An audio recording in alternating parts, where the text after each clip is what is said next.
Una vera e propria bomba è esplosa questa sera a Napoli e questa volta porta il nome di Federico Chiesa, uno dei giocatori più talentuosi del calcio italiano contemporaneo. Qui sul canale potrete seguire in prima persona le informazioni più attendibili dal dietro le quinte del Napoli. E ciò che la Gazzetta dello Sport ha rivelato in questa edizione è semplicemente sorprendente. Chiesa potrebbe tornare in Serie A dalla porta principale e vestire la maglia azzurra del Napoli. Lasciate un like, iscrivetevi al canale e attivate la campanella. Perché l'affare è più avanzato di quello di Kevin De Bruyne e potrebbe essere concluso da un momento all'altro. Secondo il quotidiano milanese, la trattativa tra il Napoli e il Liverpool è in fase molto avanzata. Chiesa, che ha lasciato la Juventus nell'ultima finestra di mercato per soli 12 milioni di euro con un contratto quadriennale con il Liverpool, non ha trovato spazio sotto la guida di Arne Slot e vorrebbe tornare subito in Italia. Il Napoli ha già presentato una proposta di prestito con opzione di acquisto, mentre gli inglesi chiedono un obbligo di acquisto.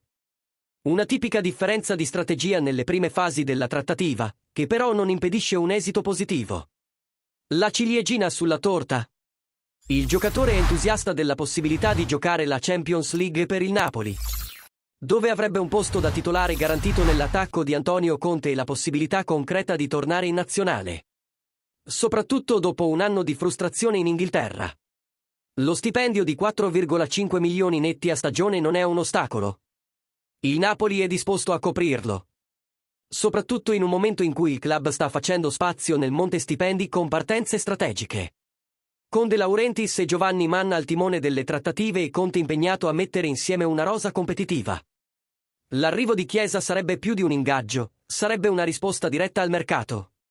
Una chiara dimostrazione che il Napoli vuole restare nell'elite italiana ed europea con giocatori che conoscono il territorio, hanno esperienza internazionale e possiedono ancora un grande tasso tecnico. E ora vogliamo sapere da voi, tifosi del Napoli. Approvate l'arrivo di Federico Chiesa come rinforzo per il nostro attacco? Pensate che possa ritrovare la sua forma migliore sotto Conte e diventare un giocatore chiave nel nuovo ciclo?